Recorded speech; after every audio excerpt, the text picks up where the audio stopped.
Da da da da. What's my good cheer? Welcome, everybody. Let's give YouTube a couple of minutes to get those notifications out. Let people know I've gone live. In the meantime, if you've never met me before, hi, I'm Cindy. I explore the inside and the outside. And oh my goodness, are we going through the washer? I'm seriously. I just got off the phone with my sister. She doesn't like doctors. I mean, truly, they are lifesavers, and they definitely, in our innovation and in that movement forward, things have progressed so much. And things aren't the way they were 100 years ago. We didn't even have electricity.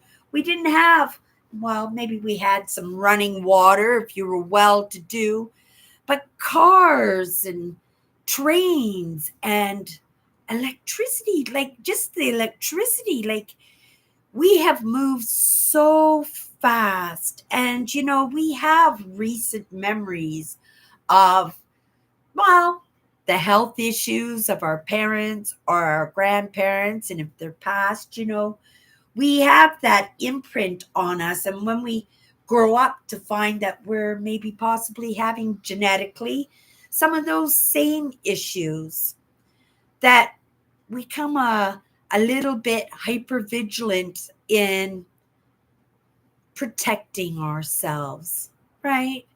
Not recognizing that things have changed in the past even 100 years.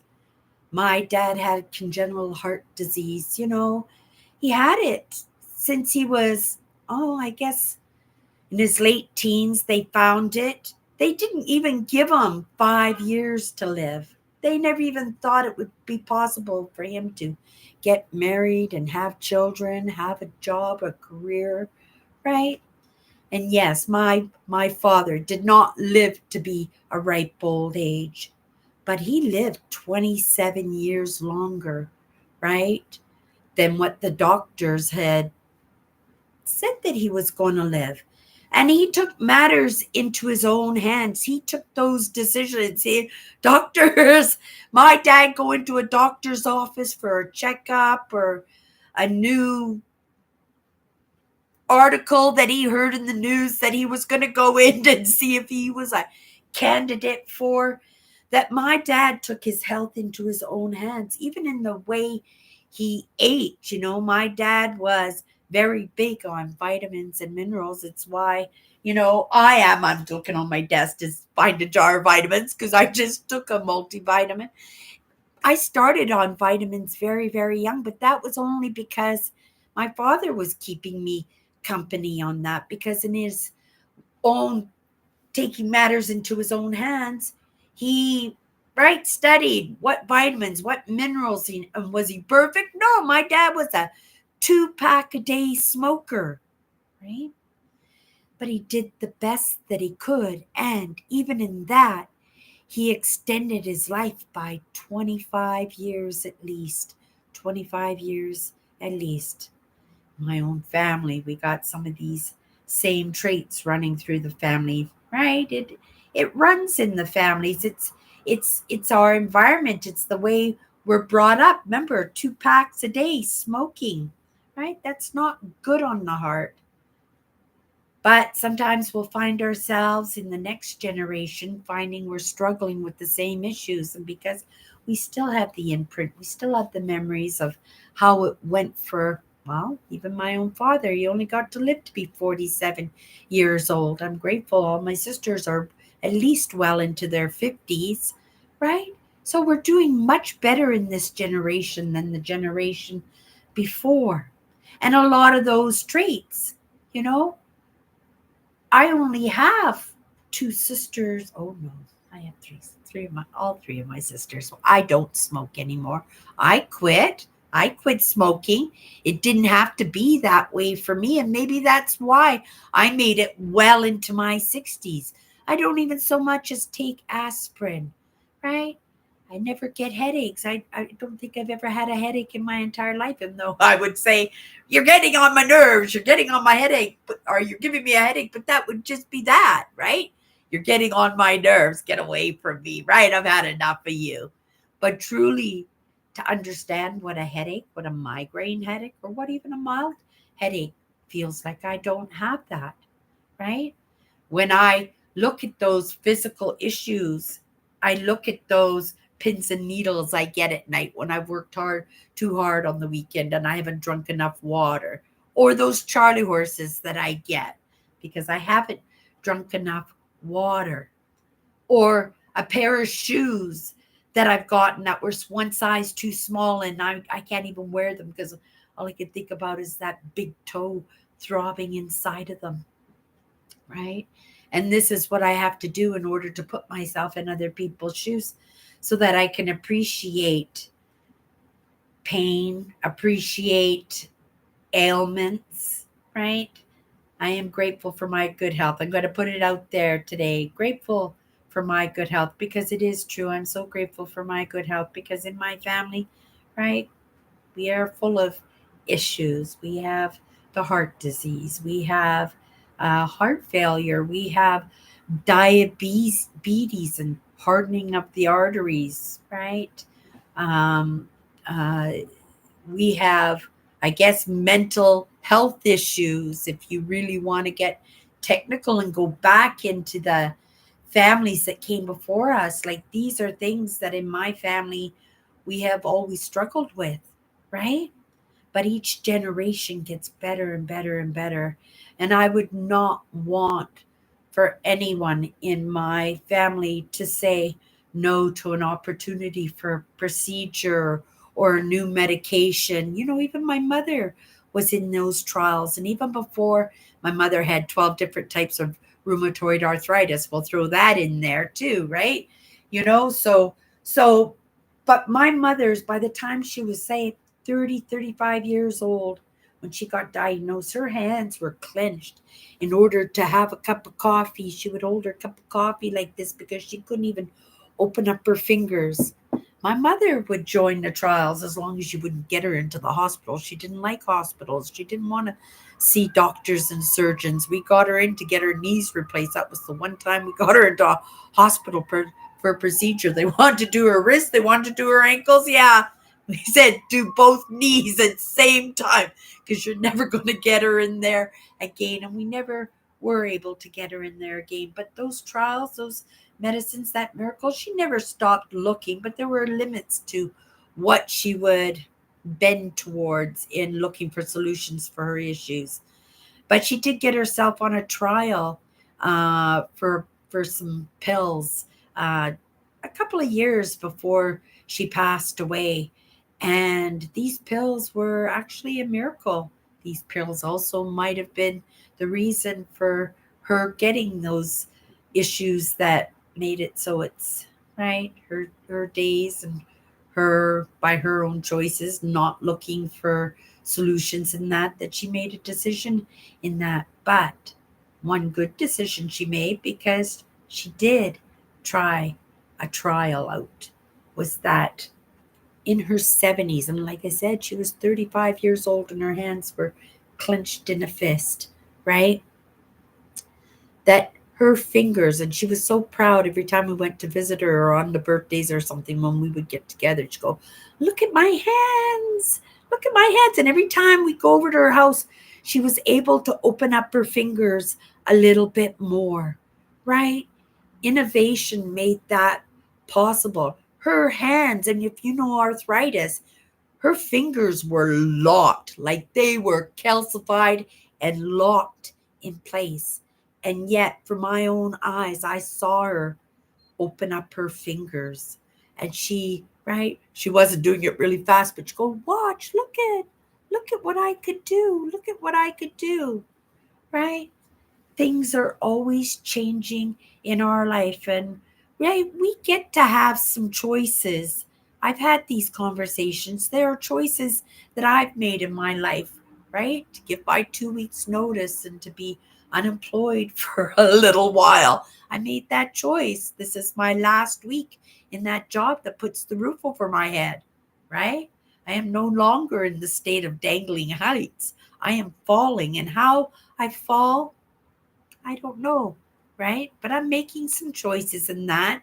And so far, I feel comfortable, and I wouldn't be afraid to take on something new if there was a possibility that I wouldn't have to struggle. I wouldn't have to worry about that roof over my head, that I would make a decision because I maybe I thought it was beneficial, right? That I might be able to keep this roof over my head for a little bit longer, right? That my sisters, that through their own choices, can make some pretty crucial decisions for themselves. And in the moment, they might think they're silly decisions, right? And they're scary decisions too. Hello, Hannah. Hello, Melvin. Getting very close to your self-imposed retirement date. Yes, I am, Melvin. I am excited. I am nervous. I am scared itless about all of it. And at the same time, I'm excited and curious to see, right, if some of those lessons that I've picked up along the way are going to serve me or serve somebody else in that experience of, well, Cindy did it, so can I. Or Cindy did it, and look what happened to her, right? So I'm going to be the evidence in making a decision for myself.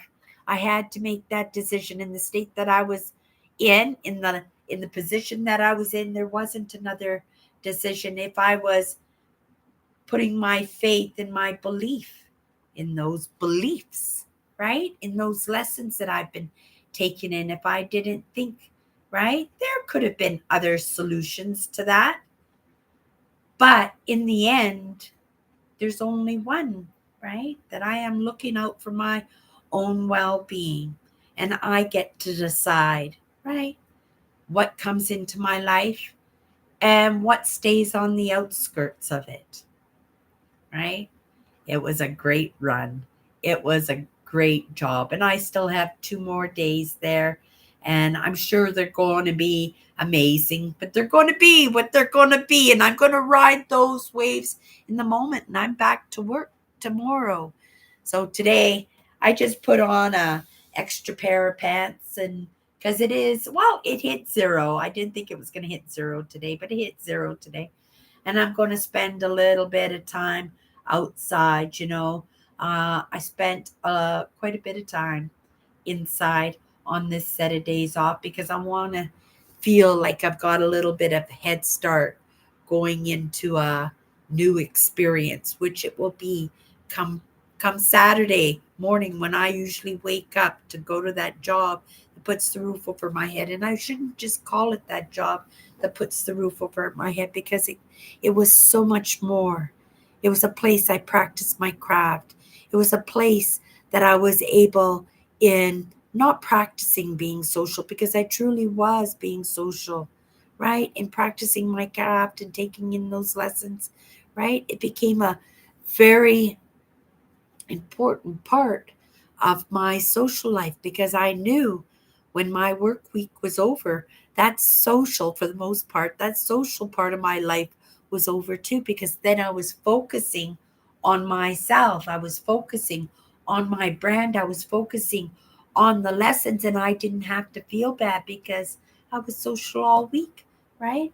It's my time off. It's that time with myself. And that's what I'm going to go do today. Is I'm just going to go off. I have spent a lot of time with myself in the past few days, but in no way or manner was it connecting with Mother Nature. So today I'm going to get some fresh air, if you call car exhaust fresh air. But I'm going to go for a walk. I'm going to get some chores done. I'm going to go see if there's a hamburger sale. One of my grocery stores is a good distance away. I think I'm going to walk in that direction because I knew they do on occasion have hamburger sales. I know I can pull up their flyer online. I could cheat and do that way. But I think that's the direction I'm going to walk anyway. So I'm just going to leave it as a surprise whether or not that hamburger is on sale. If it's not, I don't know. They're pork cutlets. They're pretty good. Either way, I'm going out. I'm connecting with Mother Nature. I'm going to stop off at my sister's. I have a dress for my niece. I thought it was super, super cute, so I bought it. And I know it's going to look cute on her, but right, you don't know the kids. And she's not a kid, she's a young adult. But everybody likes to pick their own style. But I have a pretty good sense of style when it comes to my niece. I know what she likes. And when I saw this, I thought of her immediately and I thought she might love it. So I thought today would be a good day to drop that dress off because we know spring is in the air. I'm pretty excited. I picked the perfect time to give my notice. I felt the same way when I quit 29 years, my 29-year job. Best decision I ever made. I'd like to think the same thing, Melvin. I am excited to see what's coming, but I'm also a little bit nervous because it's very important for me to be present online. And in that motivation, I have to be that instigator. I have to make that choice to be here, to show up.